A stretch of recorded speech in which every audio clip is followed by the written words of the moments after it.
Assalamualaikum warahmatullahi wabarakatuh dan selamat pagi.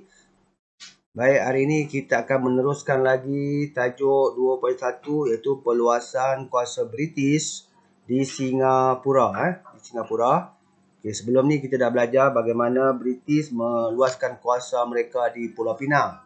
Baik, untuk objektif pada hari ini, saya harap murid-murid akan dapat menyatakan faktor-faktor British meluaskan kuasa di Singapura dan seterusnya yang kedua, murid-murid dapat menceritakan secara ringkas kronologi perluasan kuasa British di Singapura.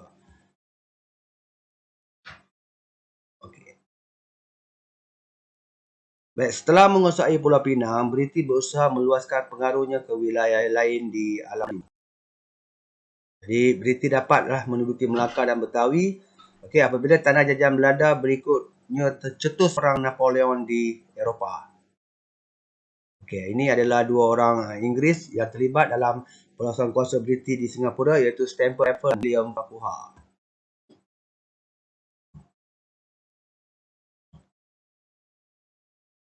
Okey, ini adalah faktor-faktor kenapa British mahu mengambil Singapura. Okey, yang pertama kita lihat Pulau Pinang terletak di utara Selat Melaka. Jadi kedudukannya jauh lah.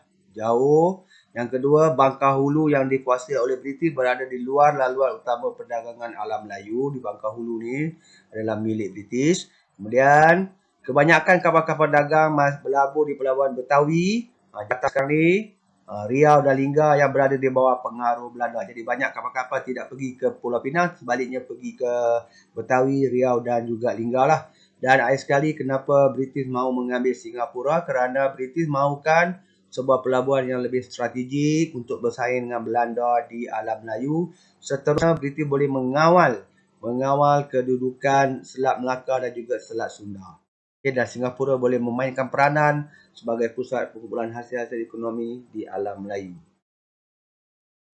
Okey, ini adalah mengenai perang Napoleon yang berlaku di Eropah lah. Okey, Belanda terlibat menentang Perancis. Jadi Raja Belanda berundur ke England dan mereka telah menandangi perjanjian Surat Q. Dalam Surat Q ni Belanda menyerahkan tanah jajahannya secara sementara kepada British sehingga tamatnya perang. Ini gambar perang lah, perang Napoleon. Okey, pertapakan British di Singapura, Stamford Raffles dan William Farquhar tiba di Singapura. Okey, dan mereka telah mengadakan perjanjian awal dengan pentadbir Singapura pada masa itu iaitu Temenggung Abdul Rahman. Gambar ni lah. Okey, Temenggung Abdul Rahman menegaskan bahawa perjanjian tersebut perlu mendapat pengesahan daripada Sultan Abdul Rahman, Sultan Kesultanan Johor Riau pada masa itu. Ini gambar diorama. Diorama menggambarkan pertemuan tersebut. Okey, jadi Stamford Raffles pun memanipulasikan isu pewarisan tata Kesultanan Johor Riau bagi mendapatkan pengesahan Sultan setelah menyedari Sultan Abdul Rahman ni mempunyai hubungan baik dengan Belanda. Okey, ini adalah isu pewarisan tata Kesultanan Johor. Sepatutnya Tengku Husin yang dilantik sebagai Sultan Johor Riau. Sebaliknya baginda tidak dilantik kerana tidak hadir semasa pemakaman ayahanda Sultan Mahmud Shah yang mangkat pada masa itu. Jadi adiknya iaitu Tunku Abdul Rahman yang telah ditabalkan menjadi Sultan Johor Riau pada masa itu. Ini gambar Stamford Raffles. Okey. Jadi Stamford Raffles mengambil peluang memujuk Tengku Rahman menjemput Tengku Husin ke Singapura. Okey, kemudian Tengku Husin diisytiharkan sebagai Sultan Johor Riau dengan gelaran Sultan Husin Muhammad Shah.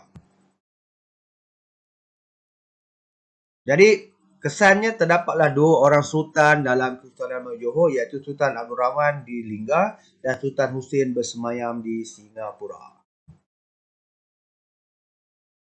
Okay, kemudian British mengukuhkan kuasa mereka di Singapura dengan mengadakan beberapa perjanjian. Contohnya, inilah perjanjian dengan Sultan Husin dan juga Temenggung Abdul Rahman. Ini perjanjian 6 Februari 1819. Okay. Kemudian kesan perjanjian dia, apa yang berlaku. Pertempatan British di Singapura telah pun diiktiraf. British menaikkan bendera Union Jack di Singapura pada 13 Februari 1819. Okay. Dan residen pertama Singapura adalah William Farquhar. Ada gambar William Farquhar. Kemudian berlaku perjanjian yang kedua pada Ogos 1824 antara John Crawford, yang gambar ni, dengan Sultan Husin dan Temenggong Abdul Rahman. Sekali lagi, kesan perjanjian tersebut, Singapura diserahkan kepada British untuk selama-lamanya. Sultan dan Temenggong hilang kedaulatan ke atas Singapura. Sebagai ganti, Sultan dan Temenggong badan pampasan dan pencen bulanan seumur hidup. Sekian untuk hari ini. Kita jumpa lagi pada pelajaran berikutnya.